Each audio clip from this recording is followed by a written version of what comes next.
इब्तिदा ड्रामे की आने वाली नेक्स्ट एपिसोड में आप लोग देखेंगे कि जैन के जेल से बाहर आते ही समन शाह शाहनवाज शाह से कहेगी कि अब तुम इस लड़की को छोड़ सकते हो। जिस मकसद के लिए मैंने तुम्हारी शादी मेहरुनिसार से करवाई थी अब वो पूरा हो चुका। समन शाह और शाहनवाज की बातें मेहरुनिसार सुन लेगी। वो समन शाह से कहेगी कि मैं तो ये समझती थी कि आपको मेरी फिक्र है, लेकिन आप तो अपने मकसद के लिए मुझे इस्तेमाल करती रही हैं। मेरी वजह से आप इलेक्शन जीती हैं और मेरी ही मां से दस्तखत करवा के अपने मुजरिम बेटे को जेल से बाहर निकलवा लिया।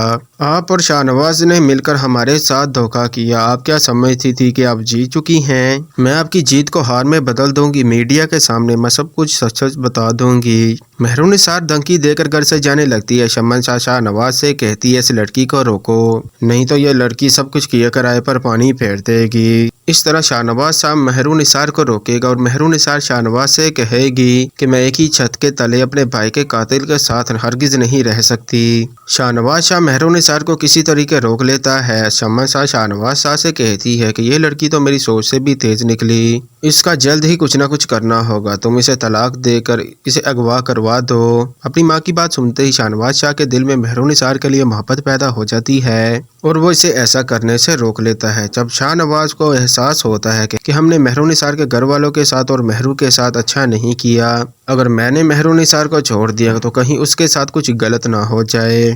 इस तरह शाहनवाज अपने दिल के हाथों मजबूर होकर फैसला कर लेता है कि वो अब मेहरुनिसार का साथ देगा। मेहरुनिसार अपनी माँ से मिलने के लिए जाती है और उनसे कहती है कि आपने मेरे पूछे बगैर माफीनामे पर दस्तखत क्यों किए? आपकी वजह से मेरे भाई का कातिल मेरी आंखों के सामने ही फिर रहा है। तो मेहरुनिसार की माँ कहेगी कि मैंने ये सब कुछ सिर्फ इसलिए किया ताकि तुम्हारा घर बर्बाद ना हो।